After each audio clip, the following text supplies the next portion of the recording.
We had a client that we worked with, and she was really struggling with profitability. She kept raising tuition. She actually did 3 tuition increases within a 15-month cycle, and she still could not catch up. So I helped her work with our 6 money leaks in schools, and she only used 3 of the 6 money leaks and cut her expenses by 50%. 50. She did not fire anyone. She did not slash any of her programs, and she did not work more hours. Again, the 6 money leaks are not hacks or spreadsheets. These are patterns. They are small decisions that feel so normal that your school does, but they quietly drain your school's profit. So if you've ever wondered why you're working so hard, but still not seeing the return, this is your first step to clarity. Click the link in the show notes and find out what it's actually costing you.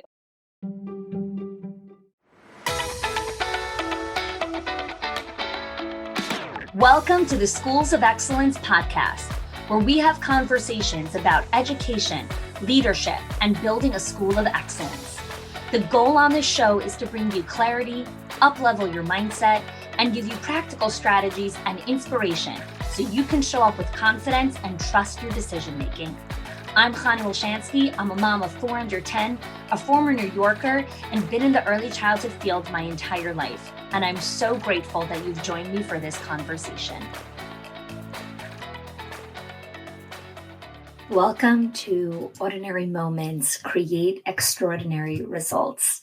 This is the real and imperfect routines and systems that build schools of excellence. In today's episode, I'm talking to Sara Schreiner. Sara's been on our podcast before with a series that we did on stories of resilience. And if you're interested in checking out that series, we interviewed several school leaders and how they navigated the COVID pandemic. So Sara is a returning guest. She's the owner of Sunshine Academy in Montana. And today's conversation is really inspiring and deeply moving for me personally. Sara has a very unique upbringing from most entrepreneurs and owners that I've connected with in this field. She was raised by a stay-at-home mom, and she shares so much of how her upbringing really catapulted many of the decisions that she made in her career early on, and how she continues to navigate her leadership as she steps into her newest role in shifting from being a manager to being a leader. In today's conversation, we talk about the destruction phase before she let go of everything. And she speaks about some of the things that she micromanaged before she was really ready to relinquish control. We talk about the narrative and the myths that she believed around working, over 40 hours a week, and really dive into the phases of grief and questions that she needed to reflect on as she stepped out of the day-to-day operations. The biggest takeaway for me from this conversation was a quote that Sara shared, is her transition from valuing all that she can do to treasuring all that her team creates.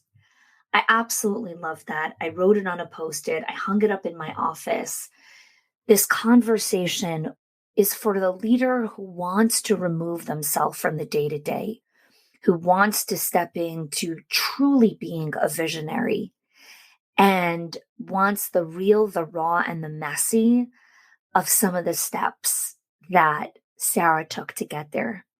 I hope you enjoy this conversation with Sara Schreiner. So today in the episode of Ordinary Moments Create Extraordinary Results, I have here with me Sara Schreiner.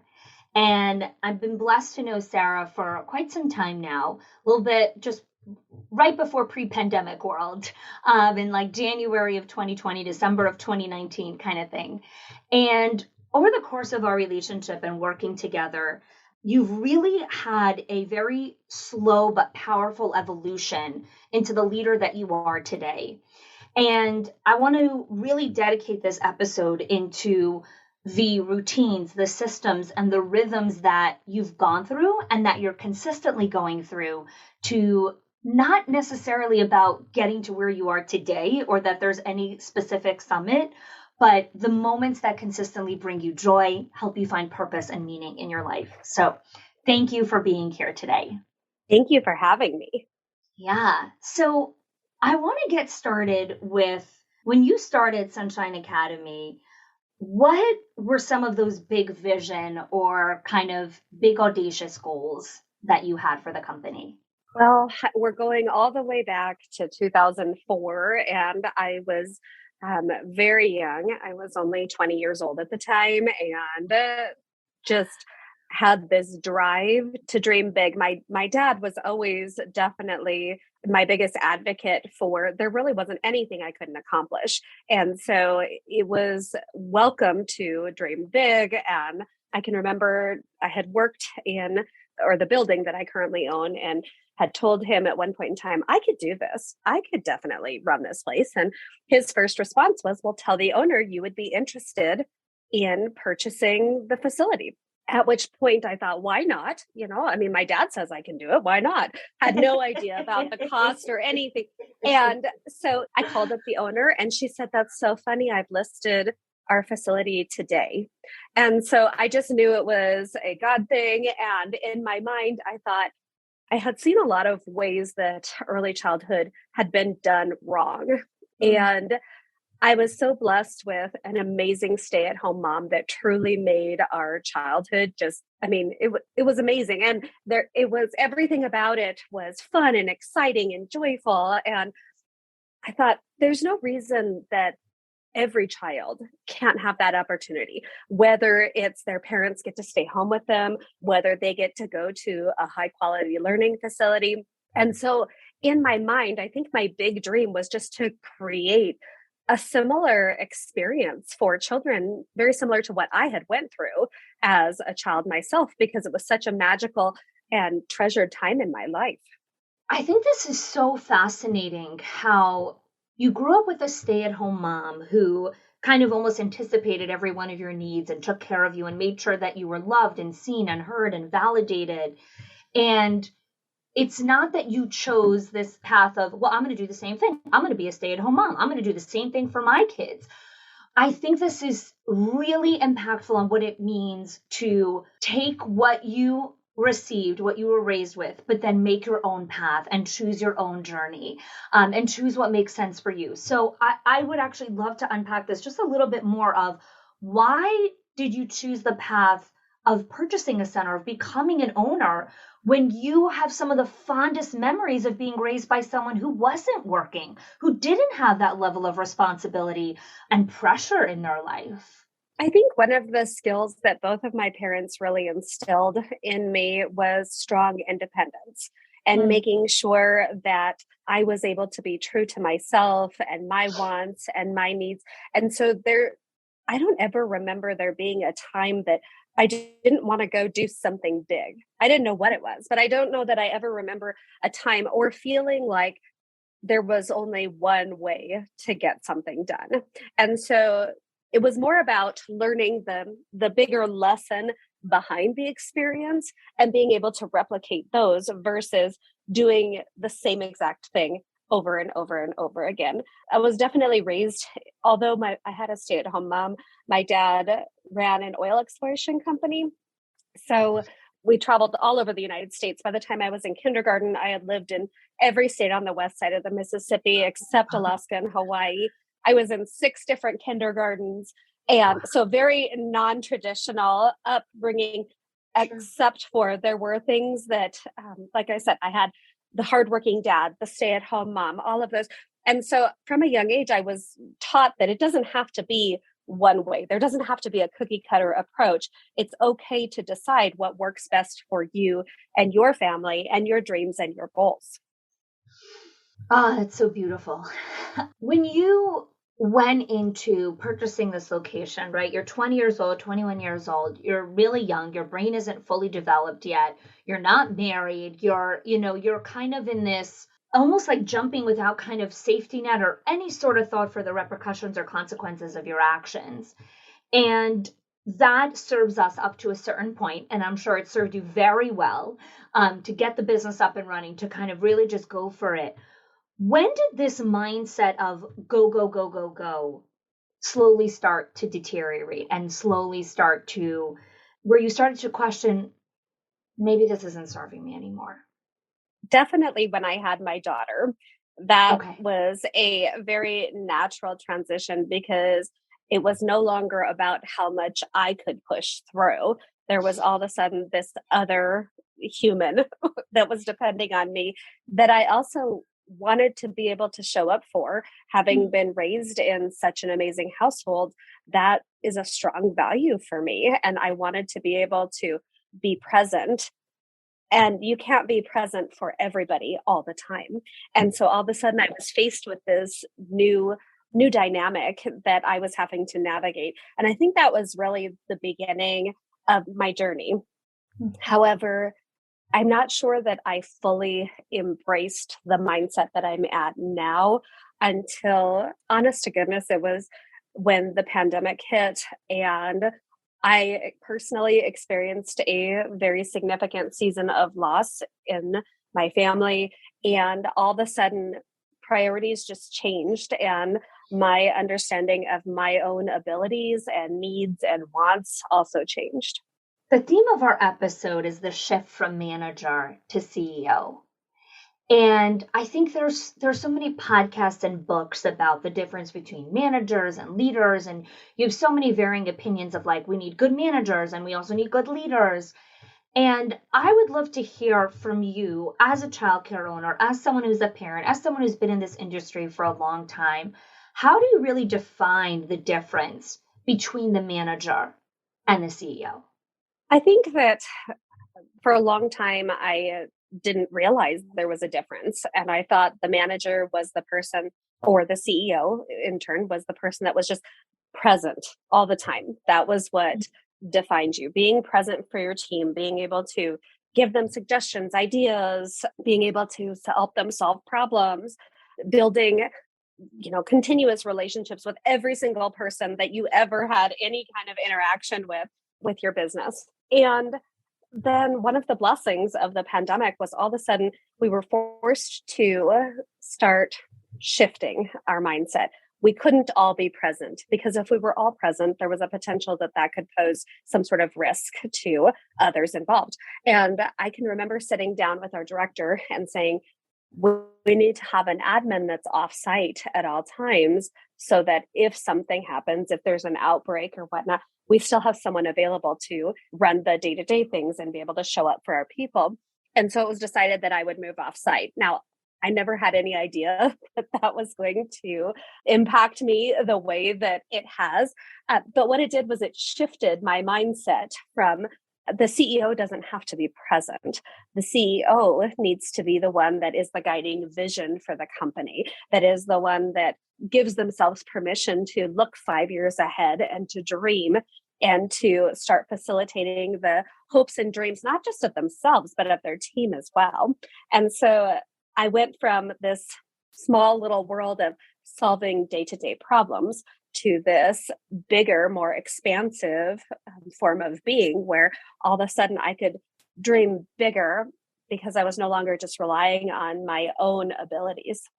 So this is where I know a lot of people are listening and they're like, oh, that would be so nice, Sarah, but you don't understand. Like, I have to do this and this needs to happen. And I have this problem in my center and we have this fire burning. And well, a couple of things for everyone who's listening. One is there is no school that is devoid of problems, struggles, obstacles, or challenges. To live, to be human, is to have roadblocks and challenges. That's part of one of our purposes and how we bring meaning into this world is we have challenges that are presented to us and how do we respond to it? How do we find meaning in those moments, right? So the first step is the recognition of eliminating stress and eliminating problems is never the goal. It's well, let me invite you to share. Like, how did you make that transition of, well, I'm not going to have a stress-free life. I'm not going to have no problems in my life. What do I want instead? What is kind of the goal that you're pursuing? I think the goal for me was to create something that was more, oh goodness, the word maybe autonomous, where all of a sudden it wasn't, I was no longer the bottleneck because that's what happened. Everybody would come to me and would want advice, input, feedback. And there was one of me. And so if I didn't get it done that day, it didn't get, it might have to go to the next day. And all of a sudden, I was the bottleneck for things getting solved. I had to check my pride a little bit, because the truth of it is, it feels really good to be needed. It feels good to have people seek you out for your opinion and your thoughts and your advice. And there were many situations that I ran into that all of a sudden I realized I'm not the only one that has this answer. And I'm robbing my team of their growth or their ability to maybe think outside the box. So we circle back to how I was raised. There's not any one way, right, to solve a problem. And I wasn't necessarily allowing my team to fulfill those values or to uphold those as well. Before we dig into some of the practices that you do consistently, or, some of those routines, for those of you that are listening, one of the things that I do before I interview any podcast guest is I always give a little bit insight into what do I want to talk about? What's my intention for the show? Like, what do I really want people to walk away with? And particularly when I interview clients, I know that they want time to process through and be able to bring their own thoughts and just have the time to sit in those questions.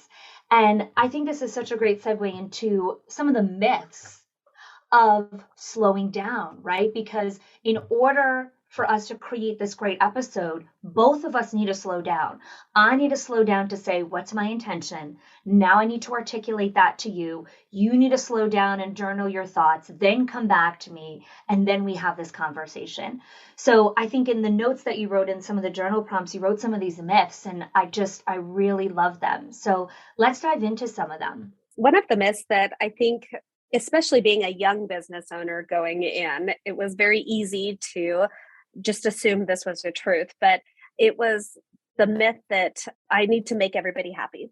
If my business is not successful unless everybody's happy. And what that really led to was this avoidance of conflict in the business. And that goes back to the whole bottleneck, where there were times that really I needed to deal with situations, but I didn't really want to, because I wanted to make everybody happy. Or maybe I didn't deal with the situations the way that I should have, because I wanted to make everybody happy. The other myth that I think really for me has been the most impactful is I really thought that people wanted quick solutions, that I was an effective leader if I was able to give quick, speedy, fast solutions. What I've learned, and especially as I've grown in my ability to pause and allow myself time to process situations, is that people just want to be heard. It's not always about me giving them the solution. It's just about them being heard and giving them the space to help find their own solution. We can spend 45 minutes just talking about this one concept, but I do want to dedicate a couple more minutes to this, because I see this as a huge deterrent to massive, expansive growth, both in the leader and in the team, because of this myth that many people perceive as absolute truth and facts. And so and I know there's never one thing, right? Because growth isn't a linear process, right? There's so many different variables that come into this. And then it feels like a light switch where you're like, oh, people don't want me to fix their problems. They want to be heard, right? So what were some of the maybe light bulb moments that started to come up for you when you realized people don't want me to fix things fast? They want me to listen and slow down. Well, I think it was when all of my fixing ideas or solutions would just piss people off. Yeah. There you go again, Sarah. Would look at me and they would say, what? You want me to do what? And then it would be, can you believe Sarah would ask me to do this or suggest this? It's not like she's been in the classroom. And so all of a sudden, my solutions really weren't as good as I thought they were in my own head. And not only that, it gave people an out. So there wasn't any personal responsibility, because it wasn't their idea. It was Sarah's idea. So if it doesn't work, no sweat off my back. It wasn't like I don't have anything invested in it. And so I think there was this frustration, because I had these great ideas and grand ideas, And I was providing quick solutions, which is what I thought people wanted. And there was still a level of frustration amongst my team so what I was doing was not working. And there had to be some sort of shift within myself and a change because I was doing the same thing over and over and getting the same exact results. And so, I mean, just like you coaches continuously, change has to begin with you. And so I started doing a lot of reflection and a lot of practice on just intentionally listening to people and keeping my mouth shut. That was really hard.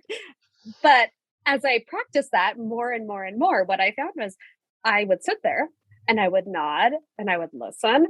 And all of a sudden, before the conversation was over, they had come up with their own solution and I really wasn't needed. And those were the conversations that weren't coming back to me 3 days, a week later saying, well, great, this idea didn't work. Now what? So there was I think, a natural progression, but also a lot of self-reflection that went into that process. So I got a couple questions for you here. Curious, take a step back, listen here. Do you have a nice culture or do you have a kind culture? You see, in a nice culture is where there's people pleasing, you're being agreeable. In a kind culture, you come from a place of generosity and benevolence. In a kind culture, in a nice culture, people gloss over people's concerns with superficial words. In a kind culture, people take meaningful action to support other people in the way that they need it most. This is probably the most prevalent in our industry. In a nice culture, people are concerned about hurting other people's feelings, while in a kind culture, people are committed to speaking with respect and doing what is best for the team as a whole and the organization. In a nice culture, people are very focused on other people's opinions and being liked. In a kind culture, people are focused about being supportive and aligned with the mission, vision, and values. And lastly, in a nice culture, there's non-existent boundaries, and we act from expectation of others. In a kind culture, we show up from a place of empathy and accountability with strong and healthy boundaries. Building a kind culture is what is needed in this post-COVID world. Building a kind environment where staff don't have a zero-sum game, but they show up with generosity for other people is how you're going to build higher retention and incredible opportunity for everyone to contribute, to step up, to up level, and find joy, meaning, and purpose in their work. And so if you're looking to build that type of organization in 2022, then I encourage you to check out the Summit of Excellence. The link is in the show notes. Come join us in person in Florida, March 1st and 2nd. We're capping at 100 people. Come be part of the incredible experience. Click the link in the show notes for more information. When I first started this, I thought I was the only person in the world suffering through this. And it was such a unique situation, I thought. But then when I got in this community, I thought, oh my gosh, everybody's going through the exact same thing. And they're a great sounding board. They're so supportive. Get prepared to make so many friends. Everyone here is so kind and welcoming. They all want to help each other and work through all the struggles that come along with this career, because God knows there's so many. Some of what she says is so basic, but the way she's able to present it to you and the way she simplifies it down to make it usable for anybody, it's priceless. This is a very large group that cares about every single one of us, knows our story, knows what brought us to her, knows our struggles. I'm just in awe of how she does what she does. How did you work on fighting the urge to go faster? When you're sitting quietly and you're pausing, it's not there's magical switch that at the end of the first conversation, your team became smart in 5 seconds and now they have all the answers. There's such a long process in really creating this space where the team can step up. And in that is the pause, is the time to process, is to slow down. And we're fighting against a lot when we want to slow down. It's not just fighting against our own urge. The world is running and faster and faster and faster.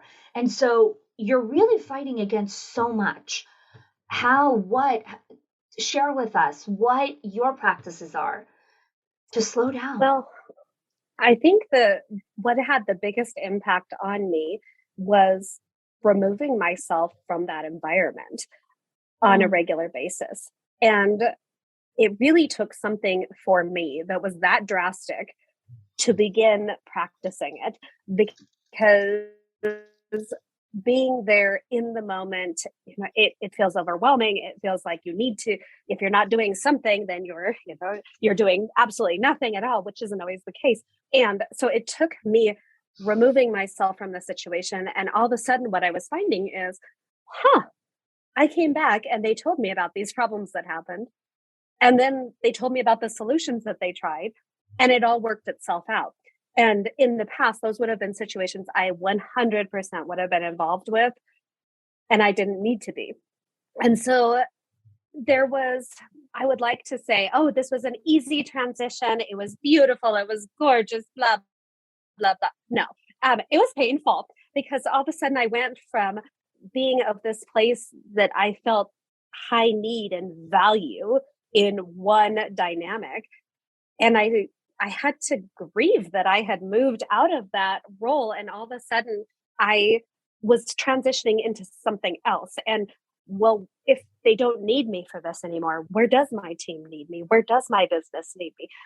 And it was a hard journey to walk through and to allow myself permission to move forward, because it would have been really easy to say, gosh, okay, I want to be needed. It feels good to be needed. I'm just going to swoop back in and jump into all of those habits. And by surrounding myself with other CEOs, other owners of different businesses, I think that was a great push to keep walking through this process and almost reinventing, what does my role look like in this company? Where do I want it to be? And how do I move forward while I'm still grieving that people don't need me like I thought they did? Before we talk about grief, I want to talk about what happens in the battle of the mind a little bit.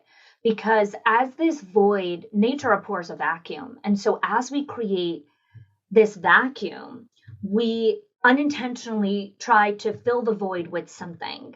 And everyone has a different kind of kryptonite or different thing that they're seeking. And so I'm curious if you can share with us, what were some of the things you started to focus your attention on because what happens is you're not needed here. So then you compensate somewhere else until you work through the grieving process. And then you, in a healing and healthy way, begin to enter a new phase. But I think most people don't walk through it healthily right away. I think there's a little bit of destruction first before we go up here. I'm curious what that was for you. And destruction doesn't have to be massive destruction. I'm just curious if you can share some insight into that.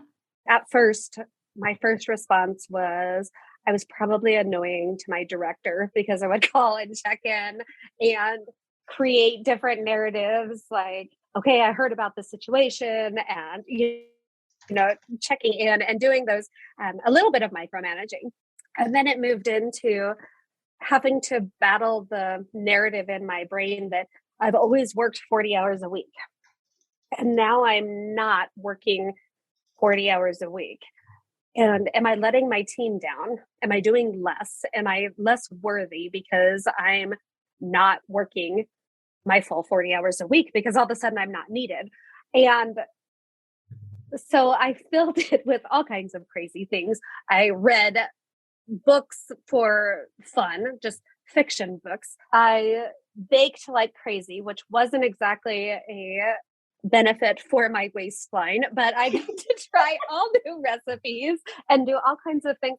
And although I don't know if it was so much destructive, or it was, for the first time in a long time, I was starting to fill my own bucket when I had spent so much time filling other people's buckets. And after our family experienced about 18 months of just intense hardship, especially emotional struggles. And it was almost like, I imagine what Alice in Wonderland was like when she opened that first door and she walked into this new land. there was this moment where all of a sudden I was realizing, okay, this can look different. This can be different. And I've created this idea that it all has to be the same and it has to be continuous, but it doesn't. And I know this because I've done this my whole life where I want the experience that I've been raised with, and I've created it in a totally different way for other people. How can I take those lessons and move them forward into what I'm doing now?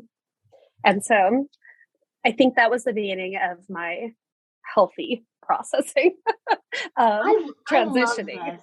Yeah, no, and this is the whole point of this series is nobody talks about the filling of the void. These kind of, not, again, baking cookies isn't a destructive behavior. It is a deflection and a kind of like filling the void kind of behavior, right? And I think it's so important to share what this looks like, because that sends a signal to leaders that are listening like, hey, are you doing these things? Great. That's the sign that you're ready for this transition. Now let's create an awakening to how to do this in a healthy way.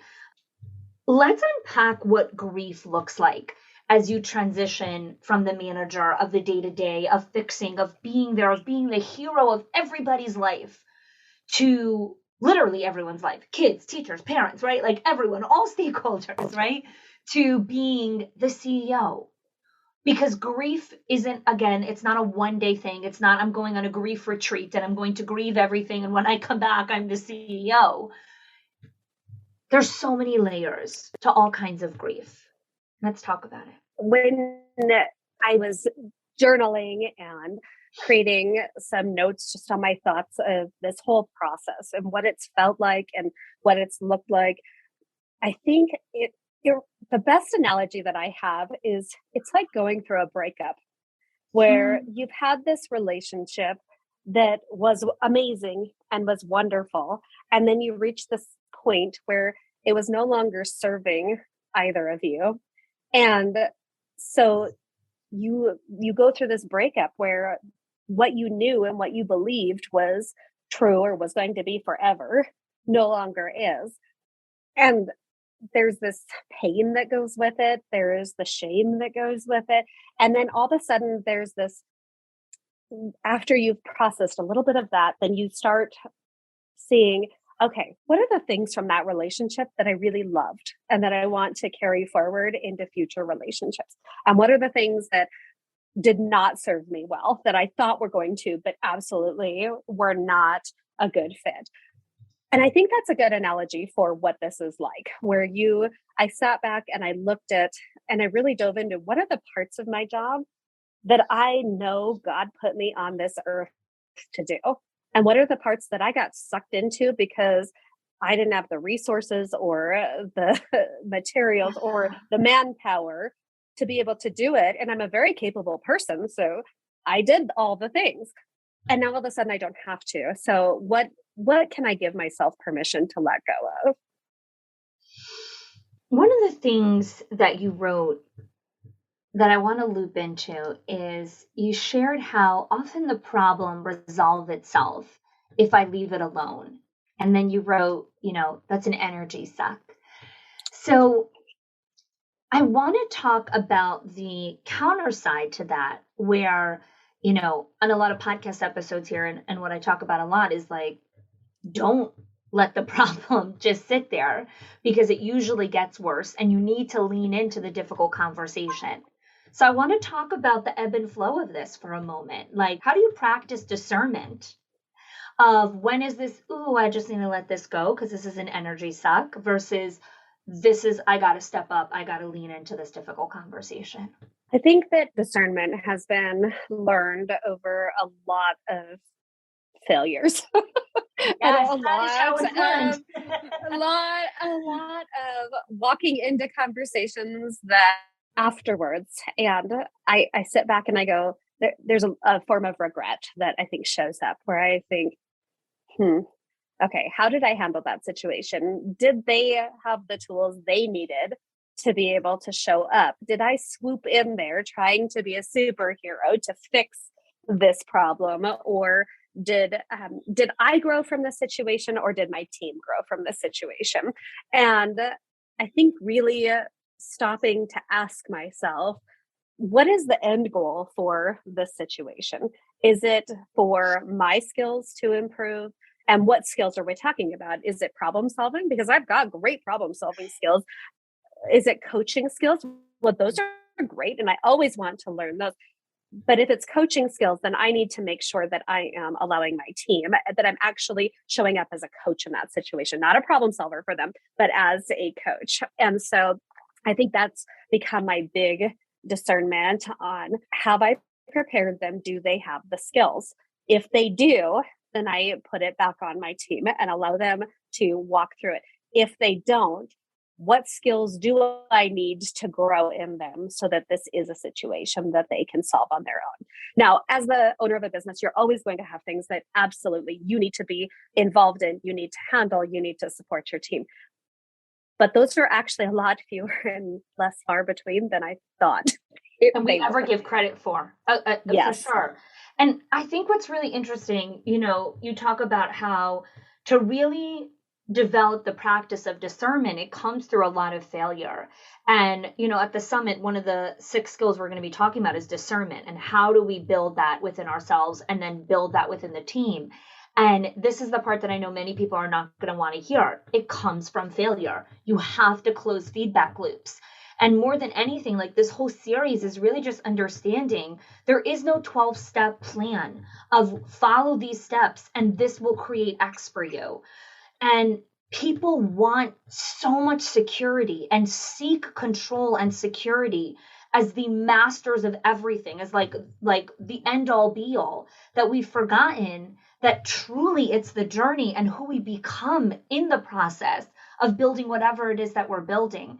And this takes so much time to give ourselves space and permission to lean into, to not need certainty at every single moment and need control at every single moment. Well, and I think that on top of that, as leaders, we want to be perfect. We don't want to screw up. We want that, people to see, oh, absolutely, they're on top of their game and they're the head of the company, so they must be the best of the best. And that being able to sit back and own up, gosh, I didn't handle this the way I wanted to, or I really should have let you handle that situation, or I jumped to conclusions, whatever it may be, being able to own those conversations and be vulnerable in those moments. It's hard, it's uncomfortable, but it also makes a heck of a stronger team. And that's what I found, is that when I'm more willing to be transparent about those moments that I've failed, and my team sees that I fail, just as often, if not more, than they do, they're a lot more willing to be transparent and coachable to situations that they failed in as well. I was listening to an episode on parenting, and this person was saying how as a kid, you never wanted a perfect parent. You wanted a real parent. You wanted a parent that even after they got upset or lost their temper or whatever, just came and apologized and shared their humanity with you. It wasn't, you didn't expect perfection. And yet to overcompensate for that, you're trying to be this perfect person again. That's not what your kids need. That's not what your team needs. That's not what anyone needs from you. We want to be seen. We want your best, and your best in this moment is going to be different than it was yesterday. And it's that pursuit, and those are the things that are a lifetime of consistently practicing. So one of the quotes that you wrote here in this little journal entry is, transition from valuing all I can do to treasuring all that your team creates. I'll say that again. Transition from valuing all you can do to treasuring all that your team creates. Share with us a little bit more about what that means for you. There was a time when my business was really part of my identity. And so it was this representation of all I could accomplish. Sunshine was what Sara can do, what she has done, what's seen. But really, Sunshine hasn't been that. It's been a collective group of visions and actions and behaviors that 90% of it 95% comes from what my team does and on a daily basis in the classroom, relationships with parents, in the community, all of that. And so I don't think I would have ever described myself as a prideful person or an arrogant person by any means. But as I've transitioned into the role of CEO, what I've had to do is reflect a little bit on this part of myself and chew on it and gnaw on it and really say, am I being completely honest with what sunshine is? And do I really want sunshine just to be a collection of what I can do? Because what I can do is only, just a little bit. But what my team can do over years and years and years is amazing. We are changing the world one child at a time, and being able to treasure, and that word is so important to me, treasure what my team does, I know is going to take sunshine that much farther. And the biggest part of this and transitioning to this new mindset was the recognition that I was the biggest bottleneck in my company. I just was. And so when I was willing to acknowledge that, ask for help, seek out people that were actually better than I was in a lot of different things, I could have these bigger, grander visions of where we could go. And not only that, I was helping other people reach their big, grand visions of where they wanted to go. This brings everything almost full circle here. You wrote your last thing, my dreams are no longer being held hostage by my own abilities. What does that mean? The dreams of the company are hostage by your own abilities. So I think a great example of this is I can remember going to conference. I think I would imagine a lot of your listeners have went to different professional development trainings or conferences where you have a list of 30 pages of things that you are like, oh my gosh, these are the best ideas. And if we just did, these 30 pages, our business would be, it would be amazing. And I would go to conference and I would get these ideas, and then I would come back and I would try to do all the things by myself. Or maybe I would get a little wild and crazy and ask a few of my admin team to help out with some of these ideas, but they always failed. And they always failed because I couldn't do it all by myself. And so there was this dream of where our company could be, and these 30 pages of notes of what it could look like. And then there was one of me that just didn't have every single skill set needed to accomplish. Or on the flip side, maybe it wasn't even that I didn't have the skill set, but I didn't have the capacity to add that much into my life without there being some significant sacrifices to my family, to my relationships, to myself. And so by transitioning into this new role of CEO, where instead of saying, how much is this going to cost me if I have somebody else do this, it was, what am I going to gain if this actually gets taken off of my list? And what will that look like? And what value does that add to the company? When I transitioned that, all of a sudden, my dreams weren't just dreams. They were becoming attainable. There was action steps, and they were adding value, which was adding profit, which is always a good thing when you're in business. And it wasn't just about me. And I think that there was, as hard as that was, there was also this huge relief. Like, it's not just me. I'm not the end all be all for this. I get to be part of something, but at the end of the day, it's about us. And I think that's been my biggest takeaway from this journey that I've went on over the last 18 months. This concept of really letting go of, wow, I'm not the end all be all for everything. And the team can do this stuff, and they have opportunity to be part of this bigger mission and vision. It's something that intellectually, I think everyone who's listening to this really, really wants. And it's going to take a lot of deep work. And hopefully this conversation provides insight and direction and some reflective questions to create what your own journey is going to look like, because it's not going to look exactly the same as Sara, because there is only one Sara. There's only one Sara who has this journey. And that's what's so beautiful, that every person really has the opportunity and privilege to create their own mark in the world and their own way that they're changing children's lives. So I want to end with, this episode is all about ordinary moments create extraordinary results.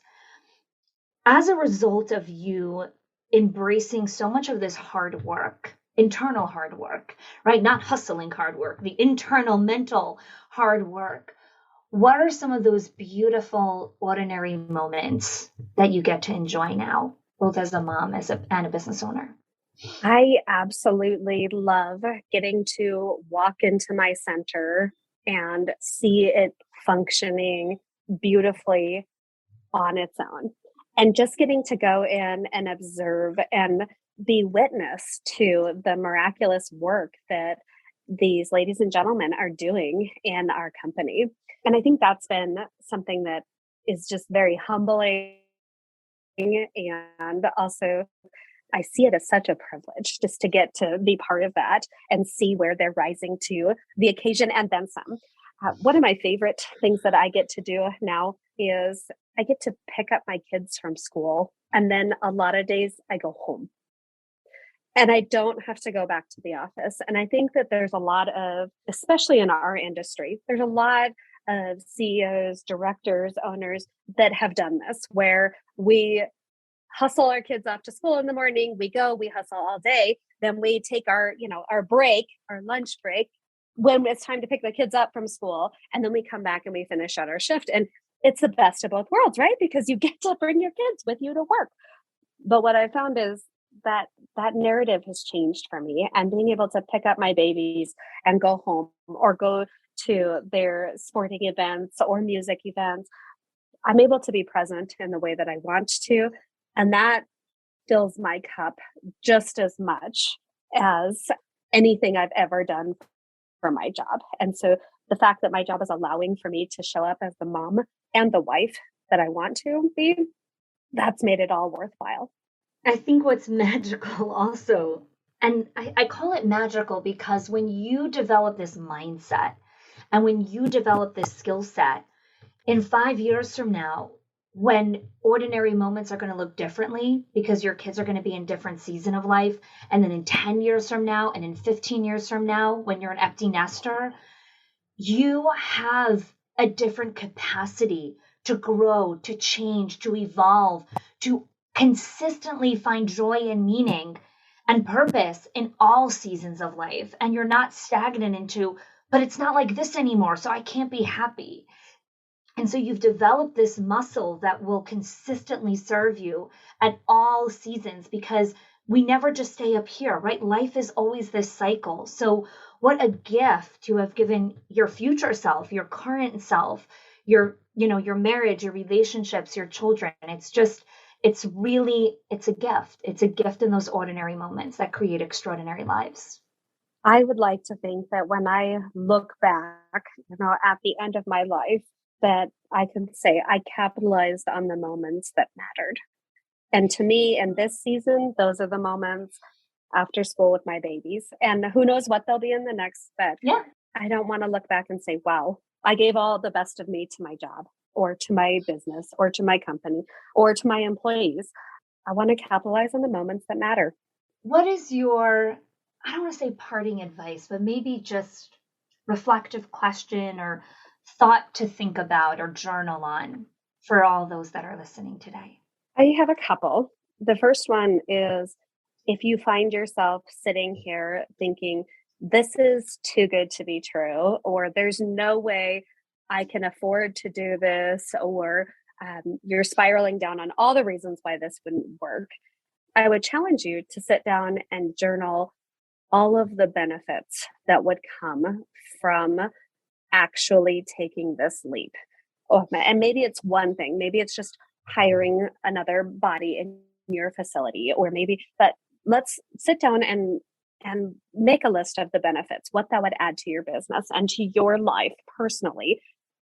And then flip that as, Are you okay paying that cost of not having those things right now? The second thing that I would tell you is if you've already done all that and you say, I've tried, I would suggest that you remove yourself from your facility for a period of time. And even if it's you start out with one afternoon a week or one day a week where you're working remotely from home in another location, whatever that looks like, to start giving yourself permission to not be there and giving your team the ability to start flexing their muscles a little bit and showing up in different ways. For me, that's what it took. It took me being gone in order to really dive into this journey. And it was a hard thing to do, but it turned out to be a huge blessing. Sara, thanks so much for being here. Thanks for being honest and vulnerable and sharing your story. Anytime. If you are loving the Schools of Excellence podcast and have gotten any value out of it for your school, I would love if you can do two things for me. One, subscribe to the show so you never miss an episode. And two, can you please leave us a review? Reviews help other school leaders know that this is the place to learn how to build a school of excellence. And I would be so grateful if you can do that for us. Your help and support makes this show to be able to be listened by the thousands of other school leaders all around the world. Thanks so much for listening, for giving us your time and attention each and every week, and I appreciate that you have joined us.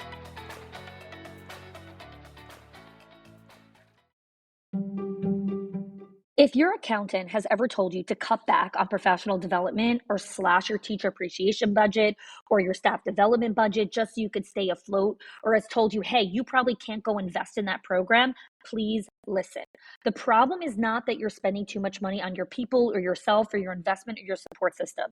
It's that your school has invisible money leaks that are draining your profit, leaks that no spreadsheet will ever catch or accountant. So I created the 6 money leaks of schools that show you the 6 core areas that schools lose money every single month without realizing it. If you close even one of them, your profits will start to soar without sacrificing your team. Go get it now and stop blaming the things that are actually building your school.